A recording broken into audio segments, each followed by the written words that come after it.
The sweet, sweet trash. The sweet, sweet trash. Frank comes in ranting and raving because Charlie keeps asking him to take a DNA test, which he refuses to do. The rest of the gang show him a baby they found out back in a dumpster, and Frank says they should get rid of it. Dennis, on the other hand, recently watched a movie about protecting the environment, so he's been preaching social responsibility to the gang. And it appears to work with Mac, as he insists on being the one to look after the baby. Dee, you're helping me.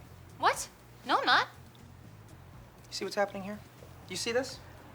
Family values in this country are going down the toilet, and it's because of people like you. The next day, Dennis, Charlie and Frank head down to the dump, with Dennis wanting to help out with the recycling. But the boss-level hippie senses that he's just a poser, trying to look good as a person who only cares part-time. Charlie and Frank, on the other hand, are having the time of their lives, thinking of all the possibilities with the things they're finding. It's amazing! Look at this! Bro, you could chop a camel right in the hump and drink all of its milk right off the tip of this thing. That is a find! They become so obsessed with trash they can't sleep at night, and so they become trash men to devote their lives to finding treasures. Whoa, hold on a second.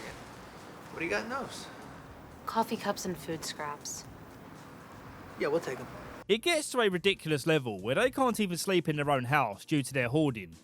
Dennis buys his way into the Eco-Warrior Club with a giant bag of weed, and so they allow him to come to the next protest, where the city are trying to rip out some trees. He says he wants to be their hero by chaining himself to the tree, but Bossman Hippie doesn't want Dennis taking the glory and making him look like a non-committed bitch in front of his girlfriend. Right, you're the one in charge. Right. Right. Right. Mountain, go get some chains. No, wait. Hold off on that, Mountain. I brought some. This was a dirty trick by Dennis, who sets his sights on a new goal of banging his girlfriend. It's a pretty funny scene, but I can't play it, because Riders of the Storm is playing in the background. And it's not even the good version featuring Snoop Dogg. I love the scene the next morning, where Dennis prances in just to rub it in his face. Okay, guys, she's all yours.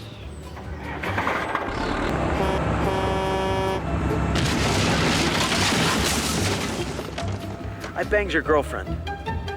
During the storm, Charlie and Frank have a heart-to-heart, where Frank says that he can't be his dad because Charlie's mum had an abortion. She later clarifies and says that she did have an abortion, but the procedure kind of failed. It means you survived it. You survived the abortion. What the hell are you talking about, Mom? Mac and Dee turn out to be terrible parents, to the surprise of absolutely no one. And they get kicked out of a tanning salon for suggesting they could give the baby a tan, which will give it a better chance of being accepted into doing commercials for baby food. The gang all end up back at the bar arguing over various things, making the scene look really bad as the authorities turn up to take the baby.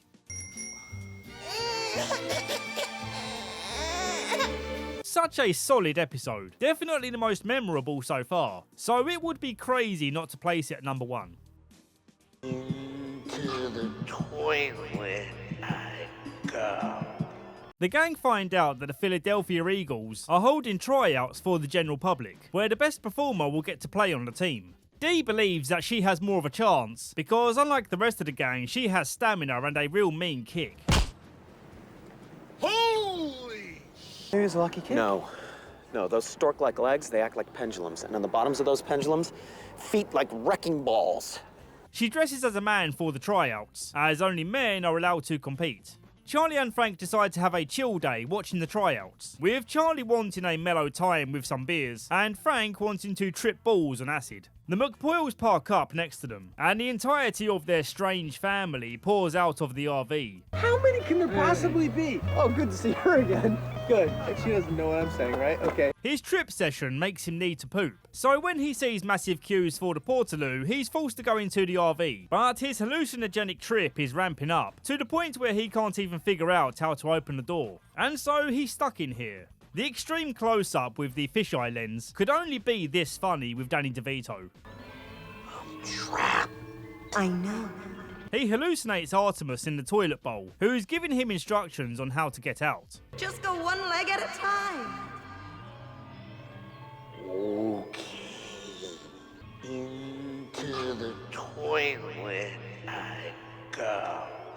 Charlie's outside dancing with the McPoyles because Frank slipped him some of his acid in his beer, not wanting to party alone. This is the first appearance of Charlie's Green Man costume, which he believes gives him powers that affect the outcome of Eagles games and other hocus pocus stuff. You'll see more of this later on. Most of the football training stuff isn't that interesting to me, but I did like the part where they get a keynote speaker in who's just some paid actor who's here to promote Mackie D's. You can too, if you start every day with a hearty breakfast from McDonald's.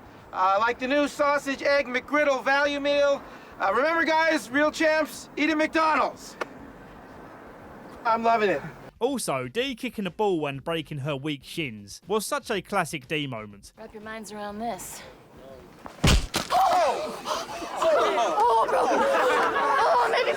At the peak of his tripping, Frank starts waving his gun around, and he accidentally shoots Toil McPoyle in the leg, ending his chances of being in the team. Oh, that's not good. No, that could come back and bite us in the ass. A very fun episode, but it's lacking some of that star quality for it to be in the top team. Despite the praise I gave some episodes in season 1, the quality here is objectively better. Gonna place it in 4th, but we all know it won't be staying there very long. Don't bother. He wants a pretty girl instead. The gang don't believe Frank when he says that Barbara is dead, but this time he really means it, and he couldn't be happier. She's as dead as disco. Who wants champagne? That's one of my favourite cold opens. It's our first episode with the lawyer character, and it's only just occurred to me that, like the waitress, he's never given an actual name, despite being such a key side character. He quickly realises how unhinged the gang are, with them yelling at him for simply reading the will, like it's in any way his fault. What are you talking about? You're not making any sense. Tell that bitch it doesn't make sense. Okay, I'm reading the words that someone else wrote, okay? I don't know your mom, never met your mom. In fact, I'm certainly not speaking to your mom now, because she's dead. I love the lawyer character, and the actor's comedic line delivery is always so spot on. Thanks for the house, dude. You know, I didn't give you the house. That's not how this whole situation works.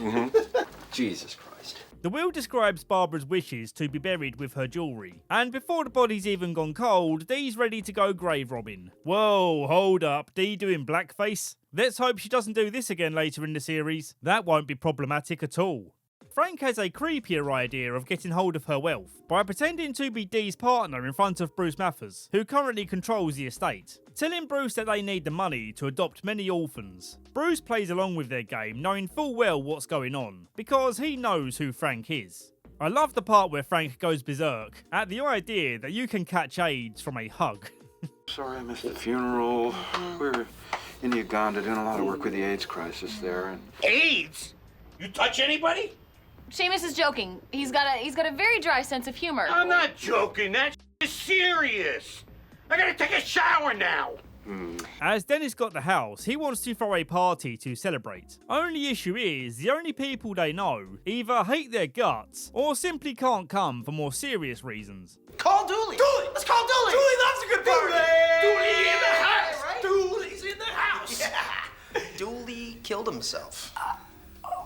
They type up a party invitation, and despite their best efforts, it still comes across like an invitation to a gay orgy, emphasised by the invite being printed out in the shape of a mangled peen. Their vision was for it to look like a bicep. It was always meant to be a bicep. Well, then why didn't you cut it like, because it looks totally like a dick. I thought, all right, let's go with the dick thing. It's more masculine anyway.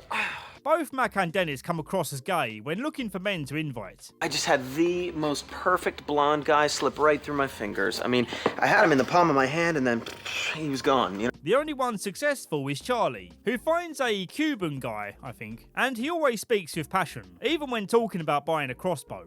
I shall use this crossbow to pierce my broken heart.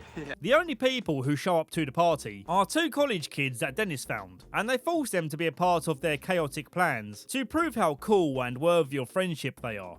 Ernesto, the crossbow guy, is here too, but he's up in Dee's old room with Charlie reading her diary, convincing Charlie that Dee's old painful memories should be something that makes him feel empathy. Mother said, don't bother. He wants a pretty girl instead. Stop crying in this. For someone who only appears in one episode, he was a great part of it. Things are getting freaky with Frank and Dee, as Bruce wants them to prove their connection to each other as a legit couple by making love. They come up with the excuse that they're waiting until marriage until they bang, and as they're so committed to the scheme, they go ahead with the marriage, and this is when Bruce calls them out. Yeah, and you just married your daughter, Frank. You know who I am? Of course I know who you are. You're the little asswipe who raised my children and turned them into animals. He now has evidence that Dennis broke the terms in the will by allowing Frank on the property, and so he's gonna lose the house. I'm sorry that the grift didn't work out, sweetie. We could still go get Mom's jewelry. I'll get the shovel. A high quality episode. I'm struggling with the placement between first and second, and this is certainly going to get harder as the series goes on. I think the Trashmen story of the Dumpster Baby episode elevates it slightly higher than this one, but man, that bicep invitation is so damn funny. It really can't go lower than second place on this list. Oh boy, I just read a comment informing me that the actor who plays Bruce Mathers admitted to diddling kids. I'm not going to factor this into the episode rating because it wouldn't be fair to everyone else who worked on it. Same goes for the episodes featuring P. Diddy later in the series. You're Stone Cold Fox, Margaret. You're Stone Cold Fox and I want you. Frank's crawling around the vents trying to find his will that Charlie hid. He's paranoid that Dennis and Dee might try to get access to it and make amendments to it, so he needs to find it first. Max seals him in, hearing the rest of the gang arrive at the bar. Not long into their usual nonsense chatter, some masked criminals walk into the bar and lock the place down, but these are no ordinary criminals. We're taking you bitches hostage. They give the cops their demands, and saying that if they aren't met, they're going to kill the gang one by one. At first, they all agree to stick together and work as a team to get out of this hostage situation, but they quickly fall into their usual behaviour of betraying each other. You and I will form an alliance. We'll form an alliance. Dennis is gonna try and have you killed. I can't say that surprises me. Meanwhile, Frank is still crawling around in the vents, as this episode is kind of a Die Hard parody. The McPoyles order them to get to work, digging a hole into the bar to escape or something. But the gang don't want to do any manual labour sober, so they put forward a vote to get some beers in. Even Margaret votes in favour of it, and there's a funny reason why. She's a deaf mute. The only reason she raised her hands is because you guys did. Really? Let's try that again, right? When they crank up the heat, we get another famous blooper reel moment, where Jimmy Simpson, the actor playing Liam, keeps catching the others off guard with his improv. We don't want your lukewarm milk, Liam. Then start breaking bricks, wet nips.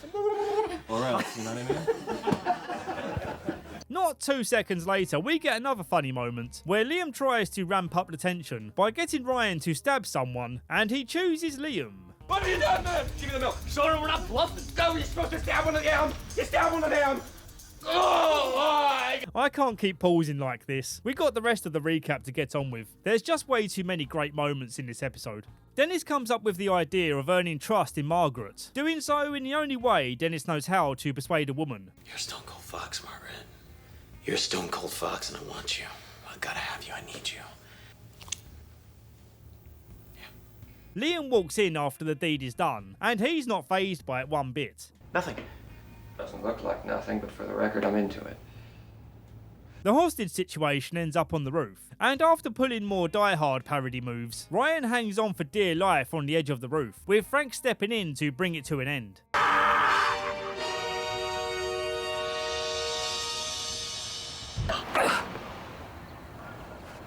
Are you all right? Yeah. Think I might get a bruise on my heel. That's not bad. This is the McPoyles' cue to go back home, and they reveal that all of this was just a revenge plot to get their own back on the gang. There was no standoff with the police. This one is way better than the others so far. The comedy is non-stop throughout, and it's really solid. Number 1 is where it belongs for now.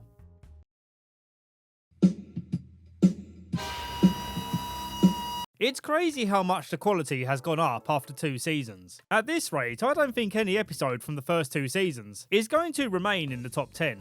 Charlie's out shopping for t-shirts, but he's not happy with the quality of the garments in this shop, saying that he could make way better. Dee bumps into an old school friend called Ingrid Nelson, who used to be very overweight in school, going by the nickname Fatty Magoo, and Dee used to wear a back brace, giving her the nickname the Aluminum Monster. You have no idea how hard it is for a British person to say the word aluminum rather than aluminium. Even the spell checker in my script's having a hard time with it. But the correct version, aluminium monster, doesn't really sound as good. So I'm willing to betray my country and king to say it in the original way.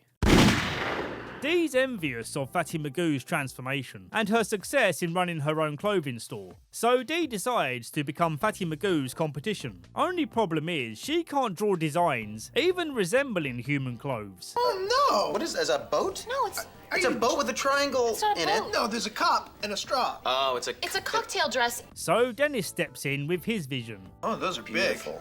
Bountiful. I would say so. Gorgeous, right? Oh, Do you see? Oh, yeah. Charlie offers to make a prototype using his design, and Dee belittles Dennis for thinking he's cool, suggesting that he peaked in high school. I haven't even begun to peak. And when I do peak, you'll know. Because I'm gonna peak so hard that everybody in Philadelphia is gonna feel it.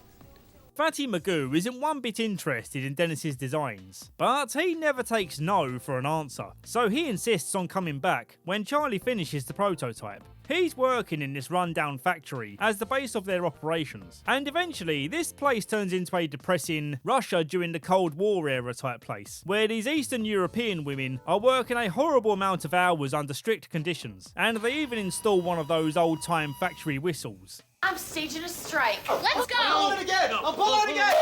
Back to work! They don't understand. Dennis is highly critical of his model, calling her fat and other ridiculous comments. You're gonna have to use your imagination a little bit because my model is a little on the side. Dennis still refuses to quit, saying he's going to find a better model, and he can think of no better person than himself.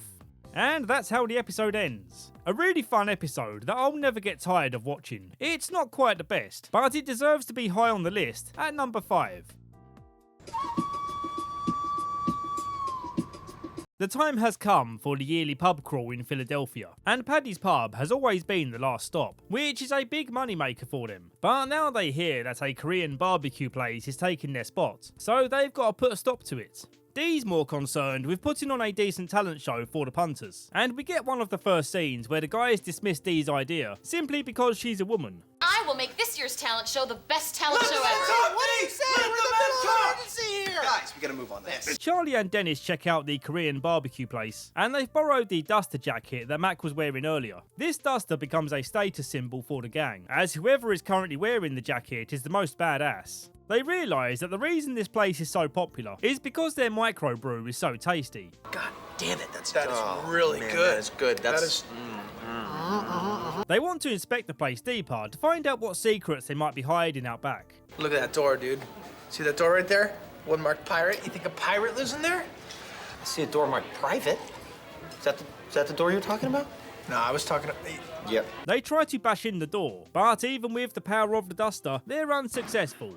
The owner, Mr. Kim, comes along and kicks them out, and they see him shouting at a young worker out back. Whoa, whoa, whoa! He treated me like slave! Slave? He's got slaves? He has slaves in there? She and Charlie have an immediate connection, which Dennis interprets as being a connection with him instead. She follows Charlie all the way home, and this concerns him, because he did some pretty weird stuff on the way home. So you saw me eat that Hot Pocket I found in the garbage? Yes. Any thoughts on that? No. Oh man, I like you. Come on in. Charlie calls Dennis to brag about it, and he comes over right away because his ego can't handle the idea that she might not be attracted to him. For his ultimate final move, he pops off his shirt.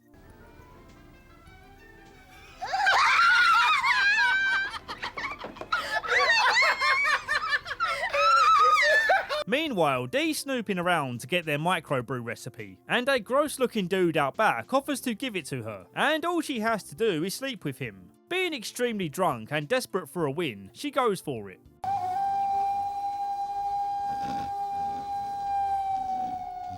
Am I in America? The pub crawl evening begins, and the gang decide to host a wet t-shirt competition, prompting Sun Lee to enter as she's wearing a white t-shirt. But Frank has learnt from Mr. Kim that she's only 12 years old, so he rushes in to prevent Paddy's from being shut down.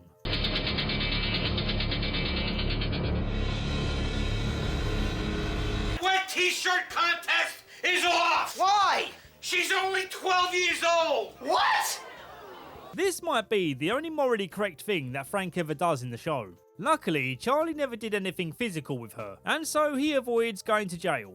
This episode is another classic in my opinion. The only thing I didn't care for much was the talent show, hence why I didn't really talk about it. Still, this episode is much better than many others on the list. Third place feels right to me. By the way, I'm trying not to let recency bias play into my decisions here, so whenever a position gets overthrown, I'm re-watching the episodes again to make sure it's the right decision. This is how seriously I'm taking this.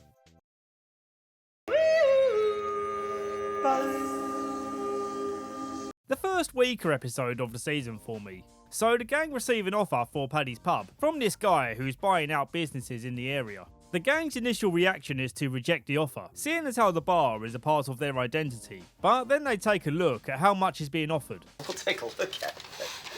Sold! From here, the gang start looking for alternative jobs, like working in the same bar where the waitress now works. She's the assistant manager, and despite hating the gang, she's very easily manipulated by them, mostly because she still has feelings for Dennis. No idea why Dennis thinks you're so cool. Did you say that Dennis thinks I'm cool? What's that? Did you say that Dennis thinks I'm cool? Yeah, he thinks you're really cool, but I mean, he's my brother, so when I tell him about this, I feel like he's gonna be...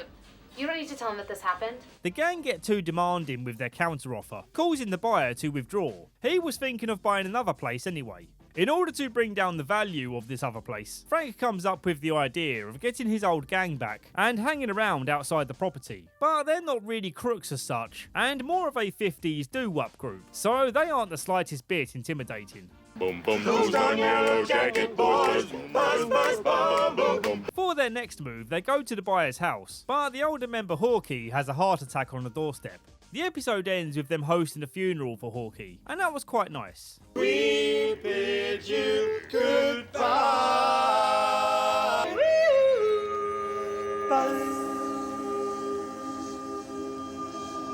Oh, and also, the gang got fired, along with the waitress, because of all their shenanigans while working at the bar, and it's the waitress's fault for hiring them. It's going on the lower half of the list, but it's not a bad episode.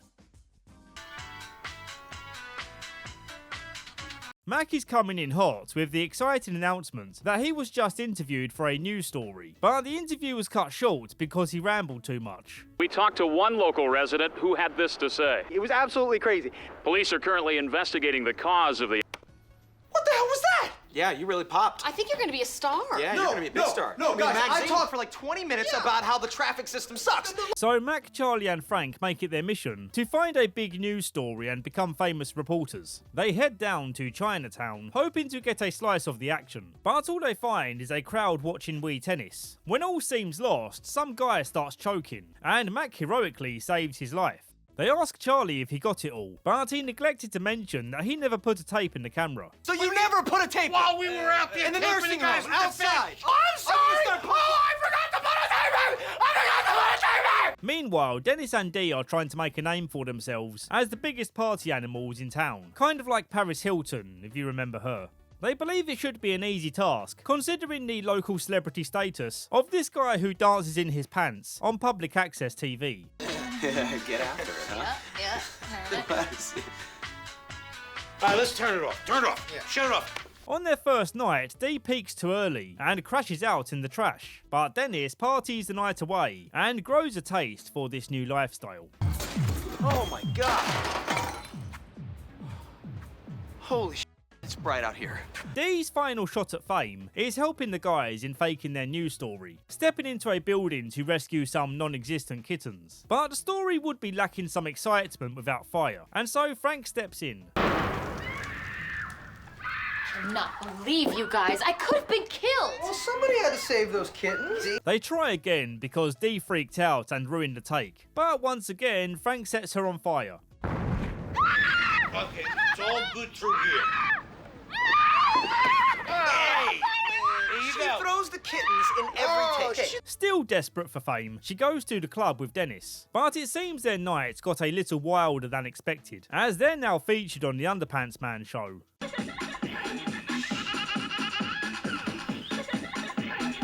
I'm not a huge fan of this one. Other than Dee being on fire and her reaction to it, I didn't really laugh much. Falls just under the previous episode for me. Dayman. The R-worded person is a rapper called Lil Kev, and the fact that the actor who plays him is a chill guy who's still interacting with fans on TikTok makes revisiting this episode all the more enjoyable. Lil Kev meets the gang, and they immediately detect that he might be on a spectrum of some kind. Dee doesn't like hearing this, and starts doubting her decision to date him. The gang wonder how easy it must be to be a famous musician if a guy like Lil Kev can make it, so they set out to form their own band. It turns out the only person with any musical ability is Charlie, who didn't even know that he could play piano. Where did you learn how to play like that? Oh, man, keyboards just make sense to me, man. I get them, you know? Charlie, you're amazing! Frank almost gets them kicked out of the music store for having too much of a hardcore drum sesh. They immediately kick Dennis out of the band because he wants to be a glam rocker. I love the part where Charlie wants to talk about his feelings of stage fright, but Mac is only pretending to listen. I mean, if that happens, it's gonna crush me, I'm gonna crumble, I'm gonna fall to pieces, I'm gonna scream, you're not listening to what I'm saying. Totally. Right? Dude, I think we should do... Due to creative differences of Charlie singing about the Nightman entering him, he too is kicked out of the band. Just two men sharing each other. It's just two men like loving brothers, one on top and one on bottom. To reach a highly creative state of mind, he sits in the darkness huffing glue. Dennis joins forces with him, and together they become the legendary final form of Dayman versus Nightman. Dayman! Nice, we'll get the... Fighter of the night, man! Champion of the sun! Back at Little Kev's place, there are many indicators that this guy might actually be neurodivergent, and Dee can't handle the idea of that, so she breaks up with him.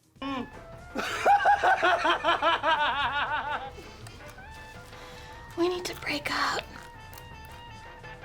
Charlie and Dennis's performance gets booed off the stage because these people are idiots and savages who fail to recognise the magical artistry on display.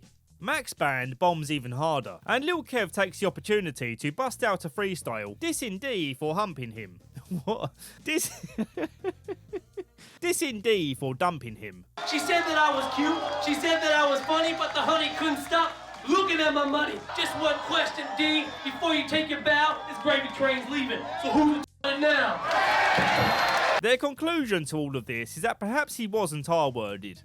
This episode is an absolute classic. It definitely belongs in second place for now. Whoa. Now, you're not just gonna come up in here and take Pepperjack's best hoe. There's a serial killer targeting attractive young females, and Dee gets worried about being on her own. The guys bring her down a peg in their reaction. That's it. I'm not closing the bar by myself anymore. Why? Well, I don't really think what are you worried about? Worry about. You don't fit the description. Yeah. Well, first of all, you're too big, D. Let's face it. You're like a female Larry Bird. There you go. There's too much of you. Yeah. Mac walks in looking flustered, and Dennis suspects that he got laid last night. Or maybe something more, as he's got scratch marks on his neck. Let me see. No? What? I gotta take a piss. I don't have any... You guys are... Huh? His shady behaviour leads to only one conclusion. It's gotten into him. Serial killing. So why is Mac being all shady? Well, he's been hooking up with Carmen, who is still on the waiting list to have her meat log chopped off. The gang have their various methods of finding out the truth. Dennis and Dee don't believe Mac's the serial killer, and they try to lure out the real one, with Dee pretending to be a hooker, all alone out on the streets. But the only person who shows interest is a pimp called Pepperjack. It's a great name. And he believes that he just obtained his best hoe, and won't allow Dennis to walk without paying for taking her away from him. How much? Oh, what you got? Like, I don't know, $7 in a stupid thermos. Is that Fraggle Rock? Yeah. Oh, Pepperjack love Fraggle Rock. Charlie and Frank's method is to snoop around Mac's stuff, and Frank believes he's hit the jackpot when he finds this medical book about removing genitalia. Charlie's taking a defense attorney approach, cosplaying as one, where he doesn't have the qualifications or intelligence to be one. All I'm saying is that the book doesn't mean anything. You got no evidence, you got no case, Frank. Charlie confronts him after seeing him leave Carmen's place, although he doesn't know this is where Carmen lives. So when Mac confesses, it gets lost in translation, and Charlie believes that he needs to become his defense attorney. You gotta quit this thing, buddy. I tried, dude. I want to, but it's like a drug, you know? I just get wrapped up in the moment, and boom, it just happens. You gotta deny. Deny. Just deny it. Just deny it. You just deny it. Deny it to the end. Dennis and Dee's next plan is to put themselves into the mindset of a serial killer, choosing the waitress to be the person they stalk and pretend to be bloodthirsty for.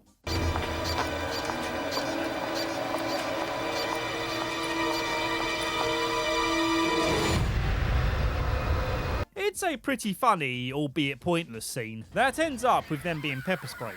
Their last resort is to set up a trap for Mac. Dee has a key to some guy's apartment that she knows from a store, so she calls Mac pretending to be a girl he met at a bar, wanting to come round and see her.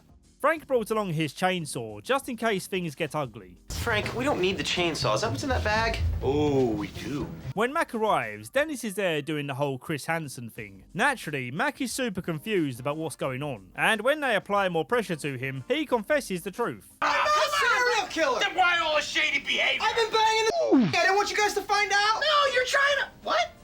As a funny twist, it turns out that Dee's friend is the serial killer, and it just so happens he's about to walk through the front door. What are you people doing in my apartment?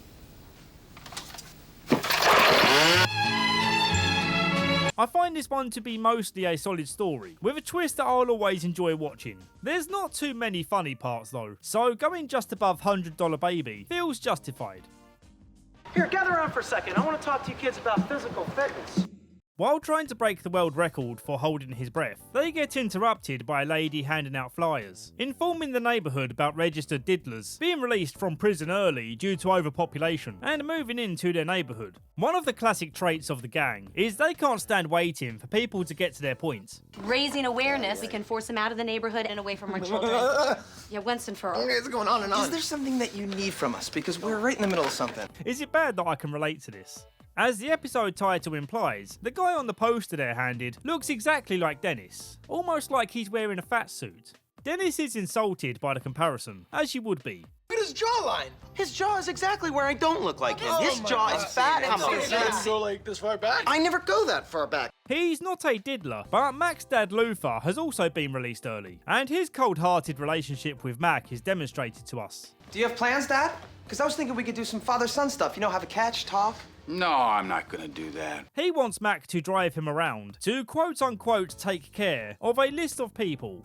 Dennis's fat suit posters are all over town, causing people to heckle him wherever he goes. Wait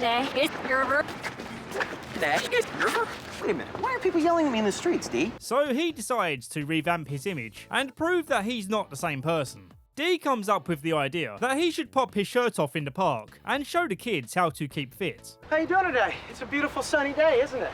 Here, gather around for a second. I want to talk to you kids about physical fitness. But this is just part of Dee's plan to get him beaten up for her enjoyment. Get those hamstrings nice and loose.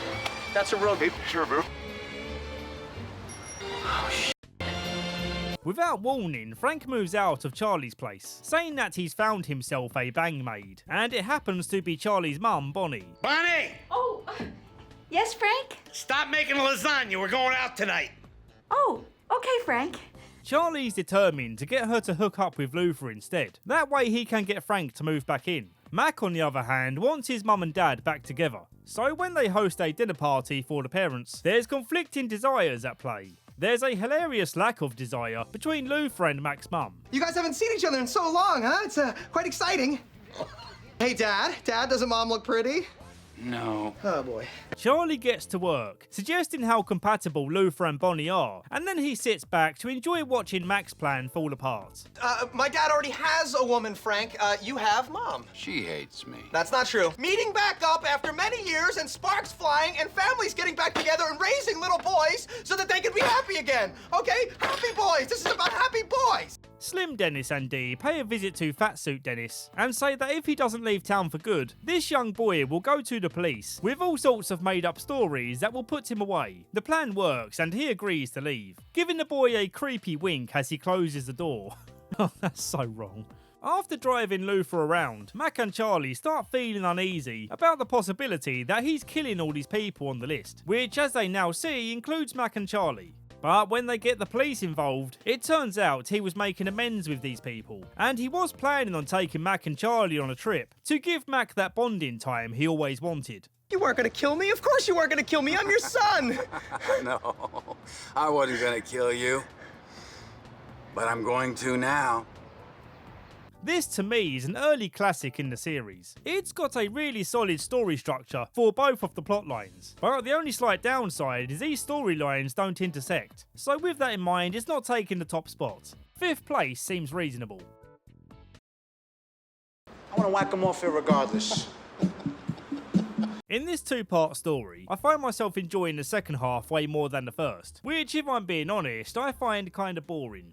Charlie and Dee find some speakers that fell off a truck, and they discover a big bag of nose clams taped to the inside. Assuming no one saw them take the speakers, they believe they just found their ticket to earn some quick cash, meaning they can finally fix the electricity in the bar. They go to one of Frank's contacts to sell the bag, but they get massively ripped off, coming home with only $300 instead of the $25k that is actually worth. While they were being swindled, the Italian mob swing by the bar and give Mac and Dennis a bunch of stereotype lingo that suggests that they better have the bag or the money equivalent of the bag by Friday, and if they don't, they're gonna get whacked. Frank could have easily resolved this whole situation by dipping into his pockets, but he's tired of the gang using him to get out of pickles. He does have a suggestion for Dennis that he could earn some good money by taking wealthy old ladies out on dates. The rest of the gang join in to get in on whatever action there might be at the country club. Let's split up. I called Dennis. No, I'm not gonna be a whore, Frank. You already a whore. Why not make some money at it? No, you're just gonna try and make me bang old ladies, and then you're gonna have me move on to dudes. Whatever. After their first day of earning is done, they leave Mac behind because he was being too bossy. And I love this line delivery from Dennis. So you're gonna leave me here? We cannot have you around us screwing things up. How am I supposed to get home? The episode ends with Mac trying to team up with the mobsters in an attempt to save his own skin. And they say, okay, you can be a part of our crew if you agree to clean our bathrooms. Gonna really let him be part of our crew? Hey, summer squash for brains. I'm gonna make him my bitch till Friday. And after that, I wanna whack him off here regardless.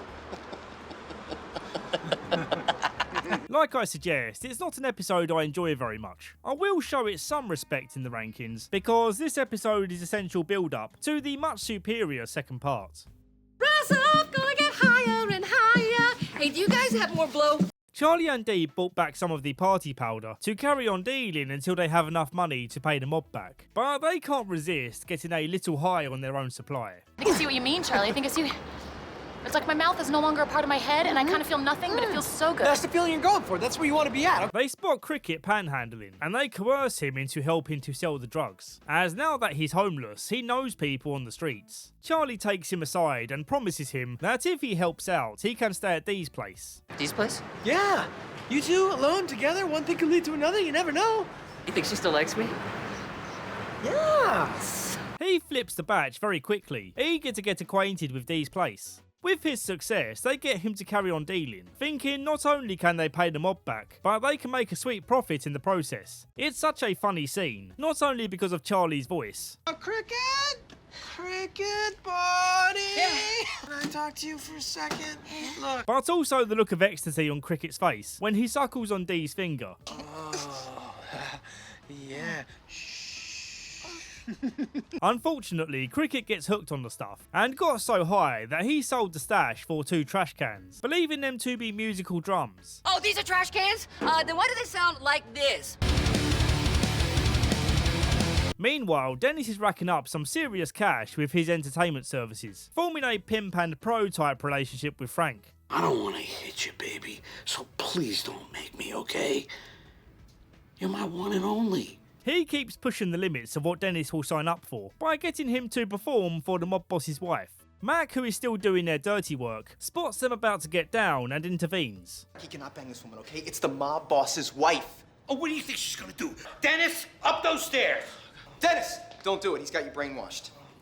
Go! Dennis! Stay! Go! Stay! Get up there! Stay! Dennis quits, feeling they're taking this venture too far. The mob arrives at the bar, and they almost enter a shootout. But luckily, Dennis got enough money by selling Frank's pimp chalice. The mob also want to know who tried it on with the boss's wife, and the gang managed to pin it all on Cricket. I am the man! I made it so sexy, too. You guys, that's the thing. It's all hips and nips. Oh, rise up, gonna get higher and higher. Hey, do you guys have more blow? As a slightly unique twist to the episode, we get a mid-credit scene showing what happened to Cricket.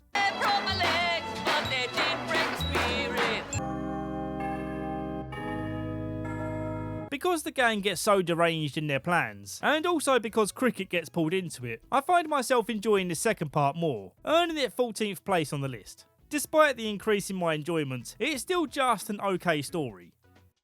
Feast your ears on that Spin Doctors mix.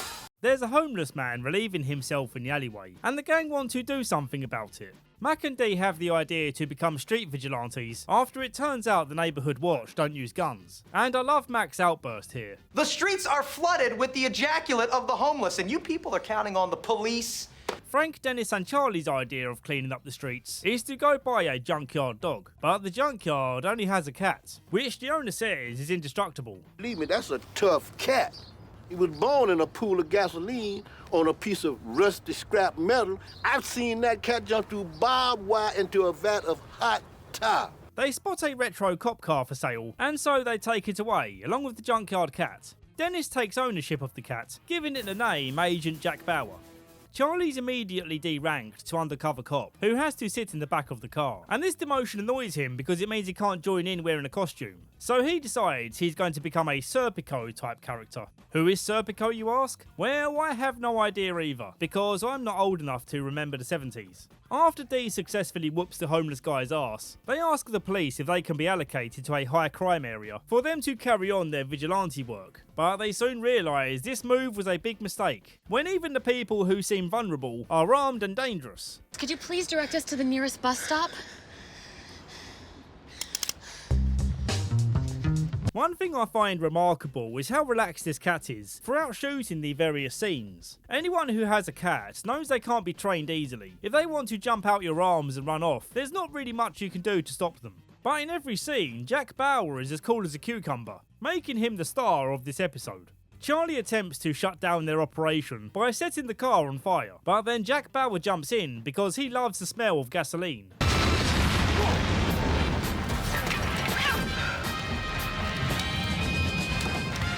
God damn it, Jack Bauer.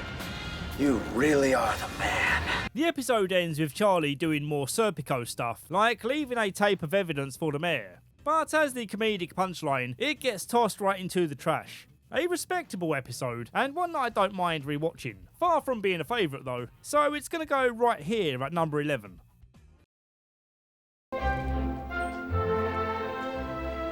I'm suffering a bad cold for this last episode, so I do apologise for my voice here, but I wanted to soldier on and get this video out. Yeah, that's right, I'm a real soldier.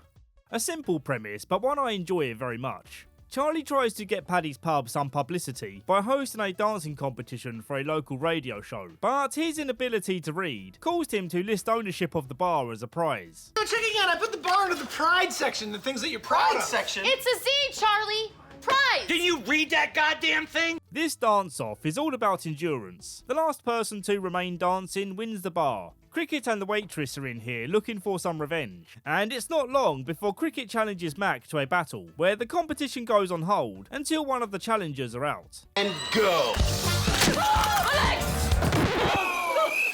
The gang are in competition with each other too, because of course they are.